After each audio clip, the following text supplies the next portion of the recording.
الحمد لله نحمده ونستعينه ونستغفره ونعوذ بالله من شرور أنفسنا ومن سيئات أعمالنا من يهده الله فلا مضل له ومن يضلله فلا هادي له وأشهد أن لا إله إلا الله وحده لا شريك له وأشهد أن محمدا عبده ورسوله أما بعد قال الله تعالى في القرآن الكريم أعوذ بالله من الشيطان الرجيم يا أيها الذين آمنوا اتقوا الله حق تقاته ولا تموتن إلا وأنتم مسلمون يا أيها الناس اتقوا ربكم الذي خلقكم من نفس واحدة وخلق منها زوجها وبث منهما رجالا كثيرا ونساء واتقوا الله الذي تساءلون به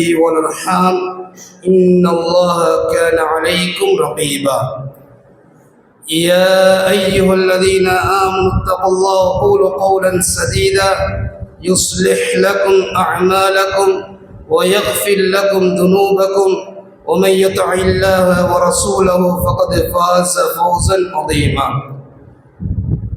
قال رسول الله صلى الله عليه وسلم فإن أصدق الحديث كتاب الله وخير الهدي هدي محمد صلى الله عليه وسلم وشر الأمور محدثاتها وكل محدثة بدعة وكل بدعة ضلالة وكل ضلالة في النار சர்வல்லமே புகழ்ச்சியும் ஏக இறைவனாகிய வணங்கப்பட தகுதியான படைத்த ரப்புல் ஆலமீன் அவனுக்கே அனைத்து போலும் உரித்தாவட்டும் அல்ஹம்துலில்லாஹ். வார்த்தைகளில் சிறந்த தெளிவான வார்த்தை படைத்த ரப்புல் ஆலமீன் அவனுடைய வார்த்தை என்றும், வழிகாட்டல்களில் சிறந்த முன்மாதிரியான வழிகாட்டல் நபிமார்களில் இறுதி அனுப்பப்பட்ட இறை தூதர் முஹம்மது ஸல்லல்லாஹு அலைஹி வஸல்லமுடைய வழிகாட்டல் என்றும், மார்க்கத்தின் பெயரால் புதிதாக நிர்வகிக்கப்படக்கூடிய அனைத்து அனுஷ்டானங்கள் வித்யாத்துக்கள், அனைத்து வித்யாத்துக்களும் வழியேடுகள் அனைத்தும் இறுதியாக நரகத்தின் பாய்ட்டுச் செல்லும் என பெருமானார் ஸல்லல்லாஹு அலைஹி வஸல்லம் கூறியதை இந்த புனிதமான தருணத்திலே ஞாபகம் ஊட்டிக் கொள்கின்றேன். அன்பார்ந்த ஈமானிய சகோதரர்களே, நாமெல்லாம் ஃபர்து ஐன் அந்த ஜும்ஆவுடைய கடமையை நிறைவேற்றுவதற்காக வேண்டி படைத்த ரப்புல் ஆலமீன் அவனுக்கு மிக விருப்பமான இடங்கள் ஒன்று அந்த மஸ்ஜிதிலே நாம் எல்லாம் ஒன்று சந்திக்கின்றோம். அதே போல நாளை மறுமை நாளில் படைத்த ரப்புல் ஆலமீன் எங்கள் அனைவரையும் மஹ்ஷருடைய மைதானத்திலே ஒன்று திரட்டுவதற்காக காத்து கொண்டிருக்கின்றான். அப்படிப்பட்ட அந்த சோதனை மிக்க அந்த தருணத்தில் படைத்த ரப்புல் ஆலமீன் அரசுடைய நிழலை 7 கூட்டத்தாருக்கு வழங்குகின்றான். அந்த நிழலை பெறக்கூடிய பெரும் பாக்கியசாலிகளாக நானும் என்னை பெற்றெடுத்த தாய் தந்தைகளுக்கும், அதே போல உங்களுக்கும் உங்களை பெற்றெடுத்த தாய் தந்தைகளுக்கும், முஃமினான ஆண்களுக்கும் பெண்களுக்கும் விதியாக்க வேண்டும் என்ற இனிய பிரார்த்தனையுடன், அன்பார்ந்தவர்களே, இந்த இடத்தில் மிக முக்கியமான ஒரு தலைப்பு தேர்வு செய்யப்பட்டிருக்கிறது. இந்த தலைப்பு ஒரு கோணத்தில் அணுகப்பட்ட ஒரு தலைப்பாக இருந்தாலும் இந்த தலைப்பை 2 விதமாக பார்க்க வேண்டிய ஒரு அடிப்படை காணப்படுகின்றது. இந்த தலைப்பை பொறுத்த வரைக்கும் இஸ்லாத்துடைய வளர்ச்சியில் இளைஞர்களுடைய பங்கு என்ற ஒரு தலைப்பு குறித்த ஒரு சமூகத்தை இலக்காக கொண்ட ஒரு தலைப்பாக காணப்பட்டாலும், இன்னொரு பகுதி இருக்கிறது, இந்த இளைஞர் சமூகத்தை வளப்படுத்தக்கூடிய பொறுப்புதாரிகள், பெற்றோர்கள், அவர்களுக்கான ஒரு பங்கும் இந்த தலைப்பில் காணப்படுகின்றது. இந்த அடிப்படை நாங்கள் புரிந்து கொள்ள வேண்டும். அன்பார்ந்தவர்களே, ஒரு மனிதனுடைய உலக வரலாற்றில், உலக வாழ்க்கையில் அவனுடைய வாழ்க்கை காலகட்டங்களை பல காலகட்டமாக நாங்கள் பார்க்கலாம். பிறந்த உடனே குழந்தை பருவம், அதே போல பாடசாலை பருவம், அதே போல இளமை பருவம், இளமை பருவத்தை அனுபவித்து அவன் புள்ள குட்டிகளை பார்க்கக்கூடிய ஒரு பருவம், அதே போல புள்ள குட்டி பிறகு அவன் அதாவது பாட்டிலிருந்து அந்தஸ்து போகக்கூடிய ஒரு பருவம். இப்படி பல கட்டங்களாக அவனுடைய வாழ்க்கையை நாங்கள் பார்க்கலாம்.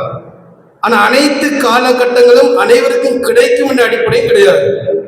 சில நேரங்கள் மரணங்கள் ஒரு கட்டத்தில் வந்து விடலாம் என்ற அடிப்படை நாங்கள் புரிந்து கொள்ள வேண்டும். அன்பார்ந்தவர்களே, இப்படிப்பட்ட ஒரு வாழ்க்கை காலகட்டங்களில் இஸ்லாம் முதன்மைப்படுத்தக்கூடிய மிகவும் முக்கியத்துவப்படுத்தக்கூடிய ஒரு பருவம் இளமை பருவம். இந்த அளவுக்கு என்று சொன்னால் அரபில் ஒரு கவிதை காணப்படுகிறது. இது ஒரு குர்ஆனும் கிடையாது, சுன்னாவும் கிடையாது, ஒரு தனி மனிதனுடைய ஒரு கவிதை. லைத ஷபாபன் பூஹ ஃபஷ்தரைது. இளமை பருவம் விற்பனைக்கு வருமாக இருந்தால் நான் அதை வாங்கிக் கொள்வேன். ஒரு வியாபாரியுடைய ஒரு கருத்து. இந்த அளவு என்று சொன்னால் இளமை என்பது வியாபார பொருளாக கிடையாது. போன இளமை மறுபடியும் வராது. அந்த மனிதனுடைய ஏக்கம் எவ்வாறு காணப்படுது என்று சொன்னால், போன இளமை எவ்வளவு பெருமதி சொன்னாலும் அதை நான் வாங்க தயார் என்று சொல்கின்றார். அதனால் அந்த பருவத்துடைய முக்கியத்துவத்தை இந்த கவிதை உணர்த்துகின்றது. அப்ப அன்பாந்தவர்களே, இந்த இளமை பருவம் என்பது உலகளாவிய ரீதி நாம் பார்த்தாலும் சரி, மார்க்க ரீதியாக பார்த்தாலும் சரி, மிக முக்கியமான ஒரு பருவம். உலகத்துடைய பொருளாதாரமே இயங்குவது இளமையை நோக்கித்தான். ஒரு பொருளை ஒரு அறிமுகப்படுத்த போயிட்டான்னு சொன்னால் வயோதிபனை நோக்கி அந்த பொருள் அறிமுகப்படுத்தப்படாது. அந்த பொருளுடைய டிமாண்ட் எப்படி தீர்மானிக்கப்படுது என்று சொன்னால் இளமை சமூகம் அந்த பொருளை வாங்குமாக இருந்தால் அது விற்பனைக்கு வரும். அந்த அளவுக்கு தான் உலகத்துடைய நிலவரம் காணப்படுகின்றது. அப்ப அன்பாந்தவரே, உலகமே இவ்வாறு சிந்திக்கின்ற பொழுது படைத்த ரப்புல் ஆலமீன் எவ்வாறு இளமை பருவத்தை சிந்திக்கிறான், இளமை பருவத்தை எவ்வாறு அல்லாஹ் தஆலா எதிர்பார்க்கிறான் என்ற அடிப்படை நாங்கள் என்ன செய்யணும், புரிந்து கொள்ள வேண்டிய ஒரு கடமை நாங்கள் இருக்கிறோம். அன்பாந்தவரே, பொதுவாக இளமை பருவம் என்பது இஸ்லாம் அதிகமான சிறப்புகளை கொடுத்த ஒரு பருவம். முதலாவது குத்துபாவுடைய ஆரம்பத்தில் சொல்லக்கூடிய ஒரு ஞாபகமூட்டல் தான் அரசுடைய நிழல் 7 கூட்டத்தாருக்கு வழங்கப்படுகின்றது. அந்த நிழல் பெறக்கூடிய அந்த சமுதாயத்தில் ஒரு சமுதாயத்தை அல்லாஹ் ரப்புல் ஆலமீன் நிர்ணயிச்சு ஹதீஸிலே சொல்லி காட்டுறாங்க, நிர்ணயிச்சு சொல்றாங்க. முதியவர்களுக்கு கூட அந்த பாக்கியம் கிடைக்காது. ஷாபுன் நஷாஃபி இபாதத்தில்லாஹ், அல்லாஹ்வுடைய வணக்கத்தில் கலித்தொரு வாலிபர். அந்த அளவுக்கு ரப்புல் ஆலமீன் அந்த பாக்கியத்தை ஒரு இளைஞனுக்கு கொடுக்கிறார். எந்த விதமான ஒரு சமுதாயத்தை அடையாளப்படுத்தாமல் குறித்த ஒரு வயது பருவத்தை அடையாளப்படுத்தி சொல்றான் என்று சொன்னால் அது மிகப்பெரிய பாக்கியம் சோதனை. நாம சாதனமா பார்க்கிறோம், நிழல் கிடைப்பதுன்னு சொன்னா மரத்தை கீழே நிழல் பார்க்கறது போல நாங்க யோசிக்கிறோம். மஹ்ஷருடைய மைதானத்தில் திண்டாடக்கூடிய செய்தியை நாங்க பார்க்கிறோம். ஒவ்வொருத்தருடைய அந்த பாவத்துக்கு ஏற்றாற் போல வேர்வை நிரப்பும். சூரியன் மிச்ச பக்கத்துல அல்லாஹ் தஆலா வைப்பான். அவ்வளவு பல்லாயிரக்கணக்கான கிலோமீட்டர் அலைகிற சூரியனை நாங்க தாங்கிக்கொள்ள எவ்வளவு நாங்க கஷ்டப்படுறோம். ஒரு பிரயாணம் போற நேரத்தில் வந்தோடனே நாங்க என்ன கேட்போம், ஒரு குளிருக்காக வேண்டி ஏதாவது பொருளை நாங்கள் கேட்போம். அப்படி அந்த உஷ்ணத்தை தாங்க முடியாத நாங்கள் அல்லாஹ் ரப்புல் ஆலமீன் மஹ்ஷருடைய மைதானத்தில் அப்படிப்பட்ட ஒரு சோதனை தருகின்ற பொழுது இந்த பாக்கியம் ஒரு இளைஞனுக்கு கிடைக்கப்படுதுன்னு சொன்னால் இந்த இளமை பருவத்தையுடைய இளைஞர்கள் சற்று சிந்திக்க வேண்டும். அது நான் உட்படும். அன்பார்ந்தவர்களே, இப்படிப்பட்ட ஒரு பாக்கியத்தை ரப்புல் ஆலமீன் இந்த இளமை பருவத்தை வைத்திருக்கிறான். இதனால்தான் முன்னிய சென்ற சமுதாயத்துடைய வரலாறு நாங்கள் பார்க்கலாம். அன்றைய காலத்தில் இளமையை எவ்வாறு பயன்படுத்தினார்கள், இது மிகப்பெரிய ஒரு படிப்பினை. அதிகமான நபிமார்கள் தன்னுடைய தாவாவுடைய பயணம் இளமை பருவம். மூசா அலைஹிஸ்ஸலாம் ஃபிரௌனுக்கு முன்னால் நீ ரப்பு கிடையாது, ரப்பு என்ப உன்னை படைத்த ரப்பு மேலே இருக்கிறான் என்ற ஏகத்துவ பிரச்சாரத்தை சொன்ன ஒரு பருவம் புதிய பருவம் கிடையாது. மூசா அலைஹிஸ்ஸலாத்தை பார்த்து ஃபிரௌன் சொன்னது, மூசாவே மிகப்பெரிய கோட்டையை கட்டி ரப்ப நான் பார்க்க போறேன். இந்த தாவா பிரச்சாரம் சொன்ன ஒரு வயது இளமை பருவம். இப்ராஹிம் அலைஹிஸ்ஸலாம் வளமையா துல்ஹிஜ்ஜாவுடைய மாதம் ஆரம்பித்தால் அந்த நபியுடைய வரலாறு ஆணிவேர அக்குவாராக நாங்கள் படிக்கிறோம். அந்த நபியுடைய வயது என்ன சோதர்களே, அந்த நபி தாவா பிரச்சாரம் செய்த வயது என்ன, முதியோர் பருவம் கிடையாது, இளமை பருவத்தை தாவா செய்தார்கள். ஒரு சம்பவம் நடைபெறுது, மக்கள் எல்லாம் திண்டாடுகின்றார்கள். அந்த நேரத்தில் அல்லாஹ் தஆலா குர்ஆன்ல சொல்றான், இது இளைஞன், ஒரு இளைஞன் தான் இந்த காரியத்தை செய்திருப்பான். யுகால் லஹு இப்ராஹிம், அவருடைய பேர் இப்ராஹிம். அந்த நேரத்தில் ரப்புல் ஆலமீன் இளைஞன் என்று சொல்லி காட்டுறான். என்ன காரணம், இளமை பருவம் என்பது எதையும் செய்யலாம். இதனால்தான் அதிகமான பிரைன் வாஷ் நடப்பதும் இளமை சமூகத்தை தான். ஒரு தவறான ஒரு காரியத்தை திசை திருப்பதை கூட உலகளாவிய ரீதியில் நாம் பார்க்கலாம். இளம் சமுதாயத்தை அப்படியே நாங்க உஜப்பாக்கினால் தவறான காரியத்தையும் செய்ய முடியும், நல்ல ஒரு காரியத்தையும் நாங்க செய்யலாம். அப்ப அன்பார்ந்தவர்களே, இஸ்லாமிய வழிகாட்டல் என்ன? இளைஞர் பருவத்தை இஸ்லாம் எதற்காக எதிர்பார்க்கிறது? முதலாவது எதிர்பார்ப்பு தாவா. தாவா என்பது இளம் சமுதாயத்தை போல எந்த ஒரு சமுதாயம் தாவாவை பண்ண முடியாது. காஃபிர் ரப்புல் ஆலமீன் ஒரு இளம் சமுதாயத்தை குறிப்பிடுகின்றான். இது அவள் ஃபித்யத்து, ஒரு இளைஞன் கிடையாது, பல இளைஞர்கள் செய்த மிகப்பெரிய ஒரு தாவா. இது ரப்புல் ஆலமீன் காஃபிர் சொல்லி காட்டுறான். இது அவள் ஃபித்யத்தில் கஃபி ஃபகாலு ரப்பனா ஆத்தினா மின் லதுன்க ரஹ்மா வ ஹய்யி லனா மின் அம்ரினா ரஷதா. அந்த இளைஞர்கள் ஒரு கட்டத்தில் ஒரு அரசன் இருக்கிறான். அந்த அரசனுடைய அரச கர்ம கொள்கை ஒரு இணை வைப்பின் பால் அந்த சமுதாயத்தை அழைக்கிறான். இணை வைப்பின் பால் சமுதாயத்தை அழைக்கின்ற பொழுது 9 பேரோடு சேர்ந்து 10ஆக இந்த இளைஞர்கள் இணையவில்லை. இளைஞர்கள் அந்த அரசனுக்கு எதிராக ஏகத்துவ பிரச்சாரத்தை சொல்லினார்கள். இந்த அளவுக்கு அந்த பிரச்சாரத்தை செய்கின்ற பொழுது அந்த சமுதாயம் கேட்ட துவா, ரப்பனா ஆத்தினா மின் லதுன்க ரஹ்மா, எங்களுடைய இறைவனே உன்னுடைய அருளினை நாங்கள் கேட்கிறோம், வ ஹய்யி லனா மின் அம்ரினா ரஷதா, எங்களுடைய காரியத்தை நீ சீர்படுத்தி விடு. என்ன காரியம்? தாவாவுடைய பயணம். தாவான காரியத்தை இலகுபடுத்தி விடு. இந்த துவாவை அல்லாஹ் ரப்புல் ஆலமீன் அங்கீகரிக்கிறான். எப்படி அங்கீகரிக்கிறான் தெரியுமா? வரபத்னா அலா குலூபிஹிம் இஸ் காமு ஃபகால் ரப்புனா ரப்புஸ் ஸமாவாத்தி வல் அர்த். அரசனுடைய கோட்டையில் அவனுடைய ஆட்களுக்கு மத்தியில் குறிப்பிட்ட இளைஞர்கள் அவனுக்கு முன்னால் நீ சொல்லக்கூடிய கொள்கை கடவுள் கொள்கை கிடையாது, இறை கொள்கை கிடையாது, வானம் பூமியை படைத்த ரப்புதான் அல்லாஹ் என்று தைரியமாக அந்த இளைஞர்கள் அரசனுக்கு முன்னால சொன்னார்கள். அப்படி இல்லாத யாரை நான் கடவுளாக அழைக்க மாட்டோம். இந்த இளைஞர்கள் சொன்ன தாவா பிரச்சாரம். அப்ப அன்பார்ந்தவர்களே, நாங்கள் இளமை பருவத்தை குறுகிய வட்டத்தை நாங்கள் பார்க்கிறோம். அல்லாஹ் ரப்புல் ஆலமீன் மிகப்பெரிய இலக்கை அடிப்படையாக வைத்துக் கொண்டு இந்த இளமை பருவத்தை படிச்சிருக்கிறான்.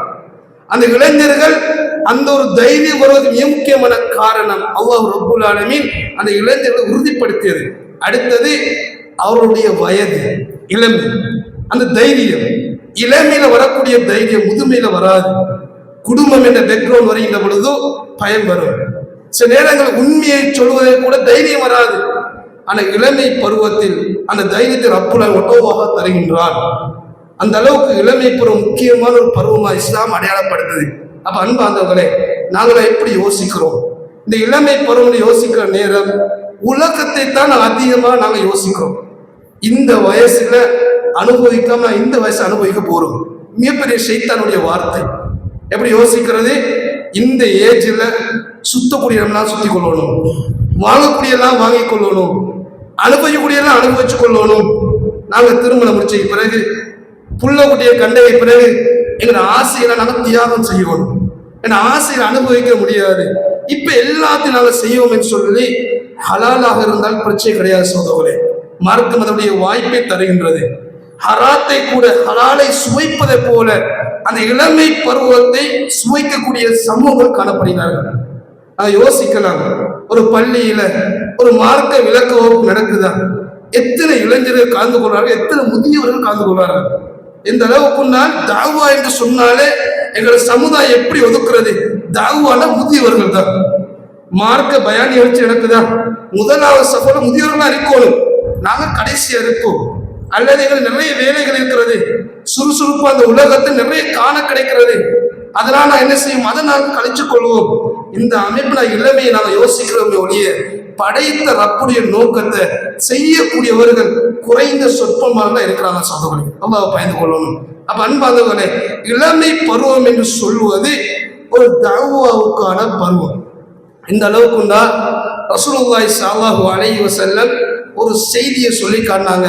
யக்தனிம் ஹம்ஸன் கப்ல ஹம்ஸின், 5 வருவதற்கு முன்னால 5 நீ பயன்படுத்தி கொள். 5 வாரத்துக்கு முன்னால. அது முதலாவது ஷபாபக கப்ல ஹரமிக், உட முதுமை வருவதற்கு முன்னால உன்னை இளமை நீ பயன்படுத்தி கொள். முதுமை வந்ததுக்கு பின்னால் நாங்க இளமையை போல நாங்க செய்ய முடியாது. இப்ப எங்க சமுதாயத்தை கேட்டு பாருங்க, இளம் காலத்துல செய்த உழைப்பு, இளம் காலத்துல ஓடிய ஓட்டம். இப்ப 60 வயசுக்கு பிறகு 70 வயசுக்கு பிறகு அவனை போய் கேட்டு பாருங்க, அந்த முதுமை காலத்துல இளமை போல செய்யலுமா? அந்த பதில் இல்லைன்னா வரும். அந்த ஆரோக்கியம் இல்லை. இல்ல எடுத்து இன்னொரு கேள்வி கேட்கலாம். எனக்கு தரப்பட்ட இளமை இந்த ஏஜ் உங்களுக்கு கிடைச்சா நீங்க என்ன செய்வீங்க? கழித்தை பிறகு கவலைப்படக்கூடிய முதுமையில் இருக்கக்கூடியவர்கள் சொல்லக்கூடிய முதலாவது பதில், உன்னை விட அதிகம் நான் தஹஜ்ஜத் தொழுவேன், உன்னை விட அதிகமாக வரக்கூடிய ரமதான் உயிரோடு இருந்தால் இஅ்திகாஃப் இருப்பேன், அதே போல ஹஜ்ஜுடைய பாக்கியமே வந்துவிட்டால் ஹஜ்ஜுடைய கடமை தைரியமா நான் செய்வேன், எந்த விதமான உதவி எனக்கு தேவைப்படாது உடல் ஆரோக்கியத்தில்.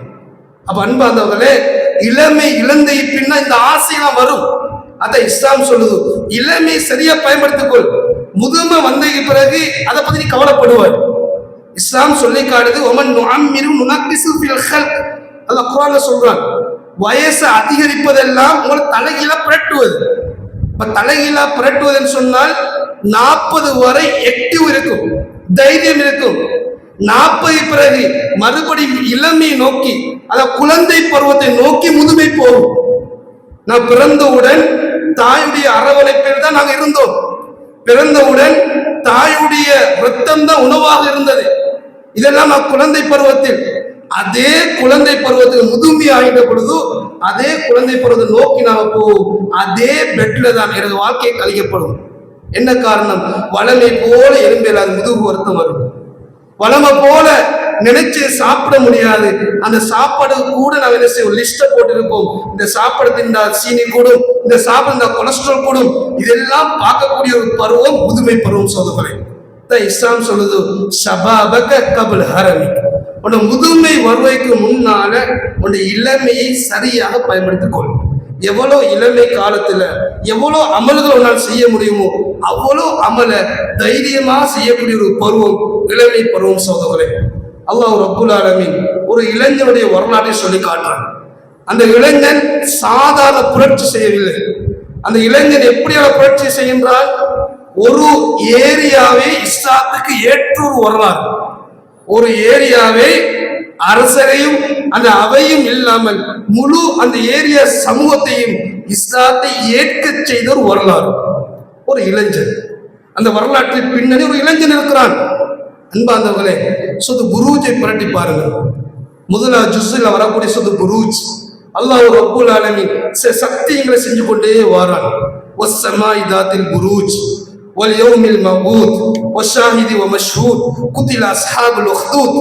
அல்லாஹ் ரப்புல் ஆலமீன் சொல்லி காட்டுறான், கிரகணத்தை உடைய வானத்தை மீது சத்தியமாக, வஷாஹிதி வமஷ்ஹூத், அதே போல சாட்சி சொல்லப்பட்டது, சாட்சி சொன்ன மீது சத்தியமாக, வல் யௌமில் மவ்ஊத், வாக்களிக்கப்பட்ட நாளின் மீது சத்தியமாக. அல்லாஹ் சத்தியங்களை செய்து கொண்டே வருகின்றான். அது ஒரு கொடூரமான சம்பவத்தை சொல்றான். குதில அஸ்ஹாபுல் உக்தூத், நெருப்பு குண்டத்தை உடையவர்கள் மீது அல்லாஹ் சபித்து விட்டான்.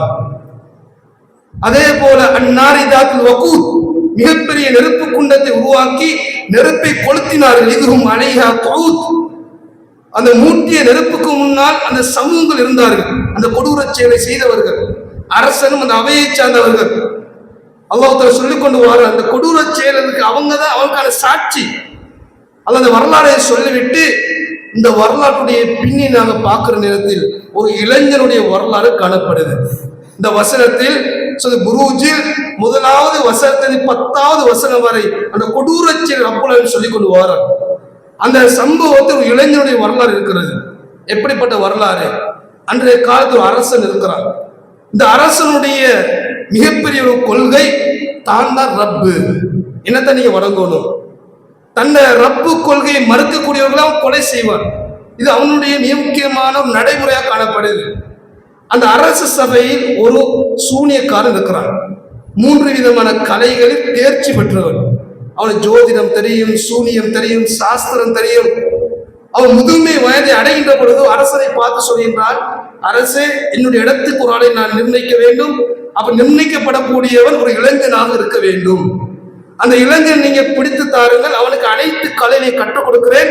அதுக்கு பிறகு என்னுடைய பிளேஸில் அவர் இருந்து கொள்ளட்டும் என்ற அடிப்படை ஒரு கருத்தை முன்வைக்கின்றான். அப்ப அரசன் தன்னை படைக்கு சொல்றான், நல்ல தைரியமான நல்ல அறிவுடைய ஒரு இளைஞனை கூட்டிட்டு வாங்க. அந்த படை என்ன செய்த ஒரு பகுதியிலிருந்து ஒரு இளைஞனை அழைச்சு கொண்டு வராங்க. அழைச்சு கொண்டு அந்த இளைஞனுக்கு அந்த ஜோதிடம், அதாவது சூனியக்காரன் அனைத்து கலையை கற்றுக் கொடுக்கிறான். இவனுடைய வளமையான நடைமுறை அரச மாளிகைக்கு போய் அதை கற்றுவிட்டு மறுபடியும் வீட்டுக்கு வாரு. இப்ப வரக்கூடிய இடைவெளியில் ஒரு கிறிஸ்தவ பாதிரியா சந்திக்கிறார். இது நடந்த சம்பவம். முஹம்மது ஸல்லல்லாஹு அலைஹி வஸல்லம் அந்த நபிக்கும் ஈசா அலைஹிஸ்ஸலாம் நபிக்கும் இடைப்பட்ட சம்பவம். அப்ப சந்திக்கிற நேரம் இந்த கிறிஸ்தவ பாதிரியார் ஏகத்துவ கொள்கையை கற்றுக் கொடுக்கிறார். அல்லாஹ் ஒருவன் தான், நீங்க போகக்கூடிய பயணம் தவறான பயணம், இப்படி கலைகள் கிடையாது, இது அல்லாஹ்க்கு மறுப்பு செய்யக்கூடிய கலைகள் என்று சுட்டி காட்டின பொழுது இந்த இளைஞன் அந்த பாதிரியாற்ற பல விடயங்களை கற்றுக்கொள்றார். இப்ப அந்த விடயங்களை கற்றுக்கொள்ற நேரம் வளமை போல இவரை லேட்டாக வாரம், மலைமையில ஏலியா போறவரு இப்ப லேட்டாக தான் அரசு சபைக்கு போறது. அப்ப சூரியக்காரன் கேட்கிறான், என்ன காரணத்துக்காக லேட்டாக வாராய்? அப்ப அந்த இளைஞன் சொல்றாரு, நான் இப்படித்தான் பல அலுவல் காரணமாக நான் லேட்டாக வாரேன் என்ன மறுப்புறாரு.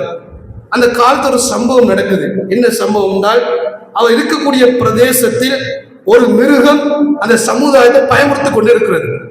அவர் பயமுறுத்தி கொண்டிருக்கிற நேரம் அந்த காட்சி அந்த இளைஞன் காண்கின்றார். கண்டு அந்த இளைஞன் அந்த மிருகத்தை நோக்கி ஒரு கல்லை எடுக்கிறார். இது கற்பனை கதைகள் கிடையாது, இது நான் தஃப்சீர் ரீதியா நாங்க பார்க்கலாம், இந்த புரூஜுக்கான தஃப்சீர் நாங்க பார்க்கலாம். அப்ப இளைஞன் என்ன செய்யறாரு, கல்லை எடுத்து அந்த மிருகத்தை நோக்கி, அதாவது குறிப்பிட்ட அந்த வார்த்தையை சொல்றான். என்ன வார்த்தை? நான் யாரை ஈமான் கொண்டேனோ அந்த ரப்பு, அந்த ஈமான் உண்மையாக இருந்தால் இந்த கல்லின் ஊடாக அந்த சமுதாயத்தை நீ காப்பாற்றி விடும் சொல்லி அந்த மிருகத்தை மேலே எறிகிறார். அந்த மிருகம் அந்த இடத்தில் அப்படியே செத்து விடுகின்றார். இதை கண்டவுடன் மக்களுக்கு பேரதிர்ச்சி. ஒரு சிறிய ஒரு கல் அந்த மிருகத்தை கொண்டு விட்டது. இதை விட அந்த இளைஞன் சொன்ன வார்த்தை என்ன? அந்த இளைஞன் சொன்ன வார்த்தை, தான் யாரை ரப்பாக ஏற்றுக்கொண்டிருக்கிறோனோ அந்த ரப்புடைய ஈமான் உறுதியாக இருந்தால் இந்த கல்லின் ஊடாக அந்த சமுதாயத்தை காப்பாற்றுன்னு சொன்ன வார்த்தை அந்த சமுதாயத்துக்கு அப்படி ஆழமாக பதிகின்றது. ஒரு கட்டத்தில் இவருடைய வளர்ச்சி அப்படி பரவி கொண்டு போகுது. அல்லாஹ் ரப்புல் ஆலமீன் சில திறமைகளை கொடுக்கிறார். அது மிக முக்கியமான திறமை, பிறவிலே வரக்கூடிய குஷ்டங்களை அந்த இளைஞன் அல்லாஹ்வுடைய பெயரை கொண்டு குணப்படுத்துவார். இது அந்த இளைஞனுக்கு மாத்திரம் கொடுக்கப்பட்ட அற்புதம் மாத்திரம்தான். அது இப்ப யாராலும் செய்ய இயலாது. அது அந்த இளைஞனுக்கு மாத்திரம் அற்புதம். அப்ப அந்த இளைஞன் செய்யக்கூடிய அந்த ட்ரீட்மெண்ட் அந்த அரச சபையில் ஒரு கண் தெரியாத அமைச்சருக்கு தெரியப்படுது. அப்ப கண் தெரிய அமைச்சர் என்ன செய்யறாரு, தன்னுடைய நோயை பற்றி முறைப்பாடு செய்யக்காக வேண்டி அந்த இளைஞரை நோக்கி வாராரு. இளைஞர் சொல்றாரு, இந்த கண் பார்வையை நீ சுகப்படுத்தி விடு. அந்த இளைஞர் சொல்றாரு, உன்னை கண் பார்வை சுகமா இருக்க வேண்டும் என்று சொன்னால் நான் சொல்லக்கூடிய வார்த்தை நீ சொல், கண் குணமாகி விடும். அந்த வார்த்தை இளைஞர் சொல்லிக் கொடுக்கிறாரு. அதாவது உன்னை படைத்த ரப்பு அல்லாஹ்தான் கடவுள் என்ற ஓரிரை கொள்கையை ஏற்றுக்கொள்ள வேண்டும். அடுத்தது இறைவனுடைய பேரினூடாக நான் நிவாரணத்தை தேடுகின்றேன், இந்த வார்த்தையை சொல்லு, உன் கண் பார்வை குணமாகிவிடும். அந்த வார்த்தையை அமைச்சர் சொல்கின்றார். அதே போல குணமாகி விடுகிறது. இவ்வளவு காலம் கண் பார்வை தெரியாதவர் அவைக்கு போற நேரம் எல்லாருக்கும் பேரதிர்ச்சி. இவ்வளவு காலம் கண் பார்வை தெரியாதவர் கண் பார்வை வார நேரம் பேரதிர்ச்சி. அப்ப அரச சபையில் அரசன் கேட்க கண்ணு நடந்துச்சு. அந்த இளைஞன் அந்த அமைச்சர் சொல்றாரு, இப்ப ஒரு இளைஞன் இருக்கிறார், இந்த இளைஞன் இப்படி வார்த்தையை சொல்றார், இதன் மூலமா நிவாரணம் கிடைக்கின்றது. இதை சொன்னவுடன் அந்த அரசனுக்கு கோபம் வருகின்றது. அரசனுடைய கொள்கை தாண்ட ரப்பு, என்னைத்தான் நீங்க வணங்கணும். அப்ப அரசன் சொல்றாரு, எனக்கு எதிராக ஒரு கோட்பாடை சொல்லக்கூடிய இளைஞன் இருக்கிறானா அவனை அழைத்து கொண்டு வாருங்கள், அவனுக்கு பின்புலமா இருந்த அந்த உபதேசம் செய்தவர் அவரை அழைத்து கொண்டு வாருங்கள். அந்த இளைஞனும் அந்த பாதிரியாரும் அரசு சபைக்கு வாராங்க. அந்த இளைஞனை சொல்றாங்க, நீ என்ன சொல்லியிருந்தாய்? அந்த இளைஞன் சொல்றான், நீ கடவுள் கிடையாது, அல்லாஹ்தான் கடவுள் என்ற வார்த்தையை சொன்னவுடன் அந்த கண் சிமிட்டக்கூடிய நேரத்தில் அந்த பாதிரியாரையும் அமைச்சரையும் நடு மண்டையான அப்படி பிளந்து 2 துண்டாக்குறான், கொலை செய்கிறான். கொலை செஞ்சவுடன் அந்த படையை பார்த்து சொல்றான், இவனை, இந்த இளைஞனை மிகப்பெரிய மலைக்கு கொண்டு போய் அப்படி அவனை தூக்கி எறியுங்க. அப்ப அந்த படையும் என்ன செய்து இளைஞரை கொண்டு போறாங்க. மலைக்கு மேல போய் அந்த இளைஞனை வைக்கின்ற போது அந்த இளைஞன் மனதால எண்ணுகின்றான், அல்லாஹ் நாடினால் நான் காப்பாற்றப்படுவேன். அந்த மலை குலுங்குகின்றது, அனைவரும் இறக்கிறார்கள். இளைஞன் மறுபடியும் அவையை நோக்கி வாரான். அரசனுக்கு ஆச்சரியம். அரசன் கேட்கிறான், உனக்கு என்ன நடந்துச்சு? சம்பவத்தை கேட்கிற இளைஞன் சொல்றான், நடந்ததெல்லாம் சொன்ன பிறகு மறுபடியும் அந்த படையை பார்த்து சொல்றான், இந்த இளைஞனை அப்படியே கடல்ல கொண்டு போய் நடுக்கடல்ல படகுல இருந்து தூக்கி எறிஞ்சு விடுங்க.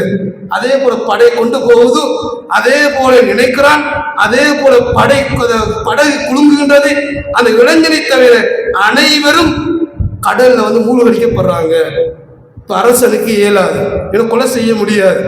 இப்போது அவனுடைய அதாவது முட்டாள்தன்மையான பேச்சு சிந்தனை உருவாகுது. அந்த இளைஞனை பார்த்து சொல்றான், உன்னை எவ்வாறு கொலை செய்ய முடியும்?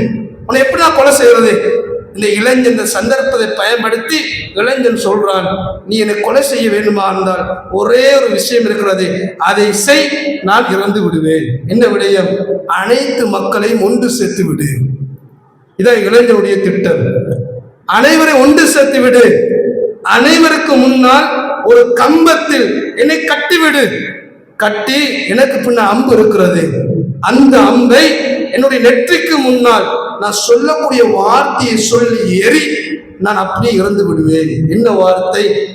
நீ ரப்பு கிடையாது, உன்னை என்னை அனைத்தை படைத்த ரப்பை, இந்த இளைஞன் யாரை ரப்பாக ஏற்றுக்கொண்டிருக்கிறாரோ அவனை நானும் ரப்பாக ஏற்றுக்கொள்கிறேன். இந்த வார்த்தையை சொல்லு.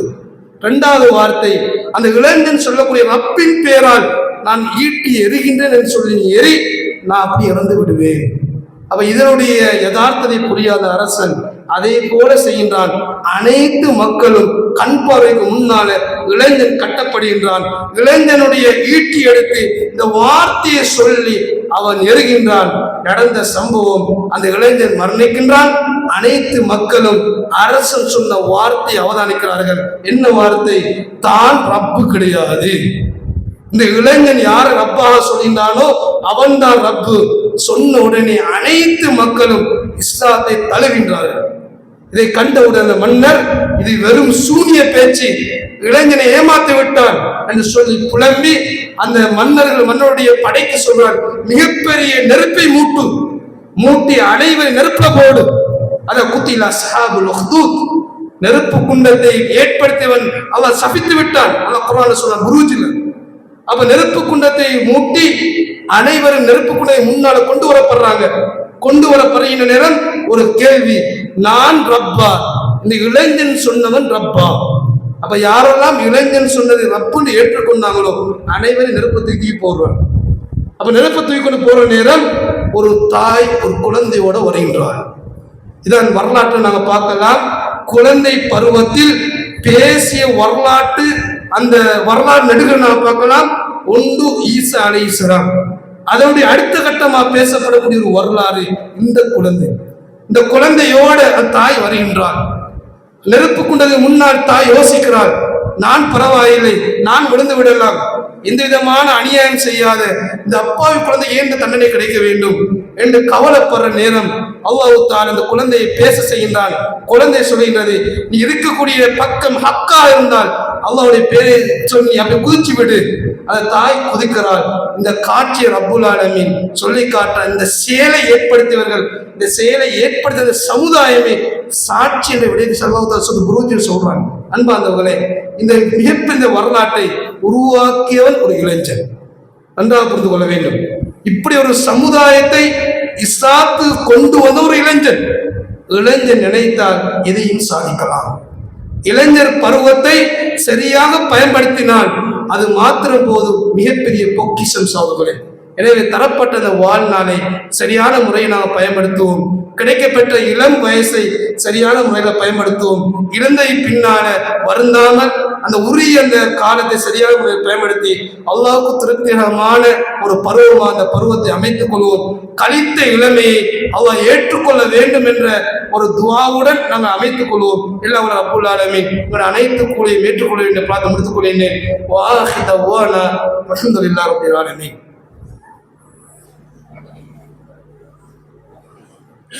அல்ஹம்துலில்லாஹி ரப்பில் ஆலமீன். வஸ்ஸலாத்து வஸ்ஸலாமு அலா அஷ்ரஃபில் அன்பியாஇ வல் முர்ஸலீன் وعلى آله وصحبه أجمعين أما بعد. அன்பார்ந்த ஈமானிய உறவுகளே, முதலாவது இளமை பருவத்துடைய முக்கியத்துவம்.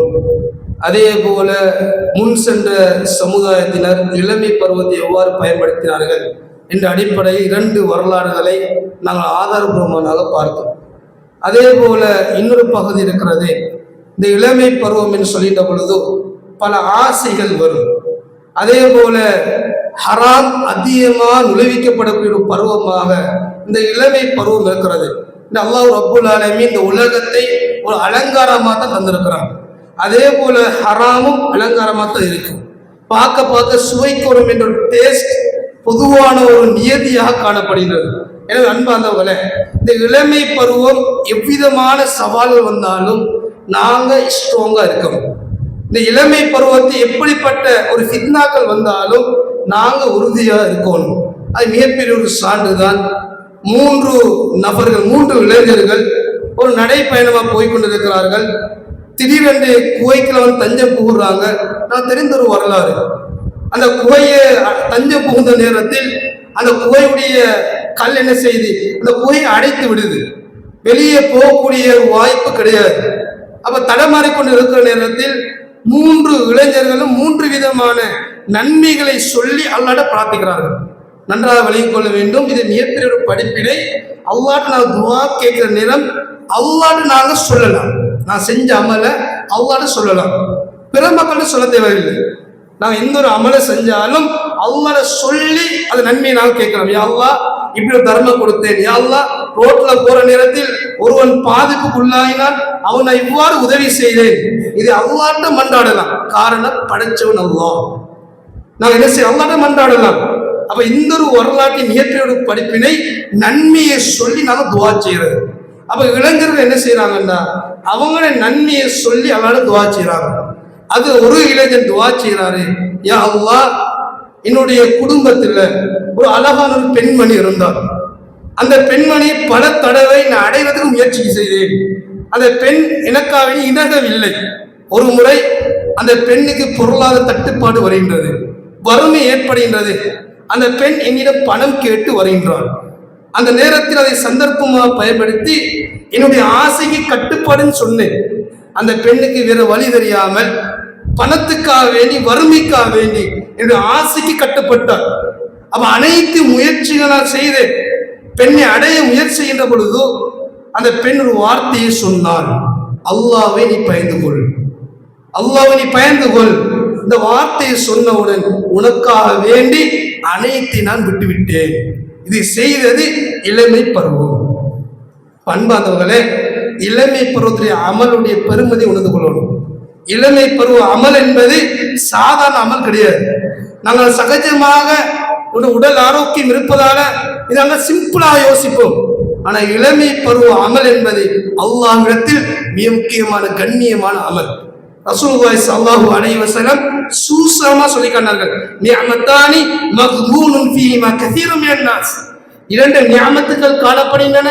இந்த 2 நிஅமத்துகளையும் அதிகமான மனிதர்கள் பொடுபோக்கா விடுகின்றார்கள். ஒன்று அஸ்ஸஹா, இரண்டாவது அல் ஃபராஹ். முதலாவது ஆரோக்கியம், இரண்டாவது ஓய்வு நேரம். இந்த 2ம் கிடைக்கக்கூடிய ஒரு பருவம் இளமை பருவம். ஏன்னா ஓய்வு நேரம் என்பது நாங்கள் திருமணம் முடிச்சு குடும்ப குட்டியாய் எல்லாத்தையும் நாங்க எடுத்து கஷ்டப்படக்கூடிய ஒரு பருவம் கிடையாது.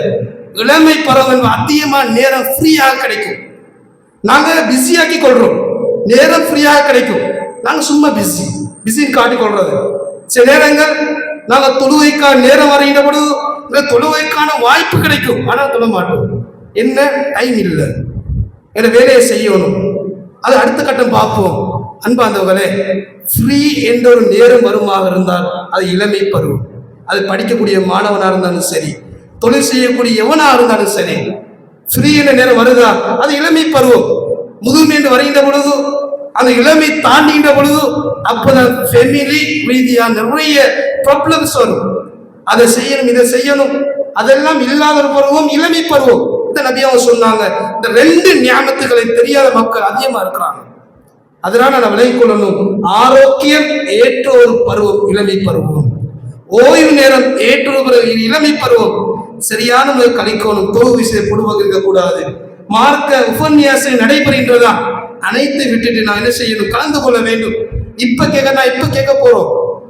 இந்த ஃப்ரீயான காலத்திலே கேட்கறதுக்கு டைம் இல்லைன்னு சொன்னால் பிஸியான நேரத்தை எங்க டைம் நாங்கள் கடன் வாங்க போறோம்? பண்பாந்தவர்களே, நாங்கள் சிந்திக்க வேண்டும். கிடைக்கக்கூடிய நேரம் அழகான முறையில பொன்னான ஒரு சந்தர்ப்பம் நாம் பயன்படுத்த வேண்டும். மரணத்துக்கு கூட அவ்வளவுதான் நேரம் தருவது கிடையாது. மரணத்துக்கு கூட நேரம் தருவது கிடையாது. தொண்டை குழியில் ரூ கைப்பற்ற விட்டு சொன்னால் லவ்ல அஹ்ரத்தனி இல்ல அஜனை கரீப், சொற்ப காலம் கூட அவகாசம் கொடுக்கப்படாது. அவங்க அடுத்து புலம்புவார், யாரெல்லாம் கொஞ்சம் அவகாசம் தான், எவ்வளவு தர்மம் கொடுக்கிறோமோ அவ்வளவு தர்மம் கொடுத்து நல்லொரு அடியான நான் மாறுவேன், சந்தர்ப்பம் தான் கேட்டாலும் மலக்குள் மௌத் சந்தர்ப்பம் தர மாட்டாங்க. அப்ப தரக்கூடிய நேரம் ஒன் டைம் நாங்க பயன்படுத்தணும். இளமை பருவம் இளமை டைம்ல தான் பயன்படுத்தணும், முதுமை பருவம் பயன்படுத்த முடியாது.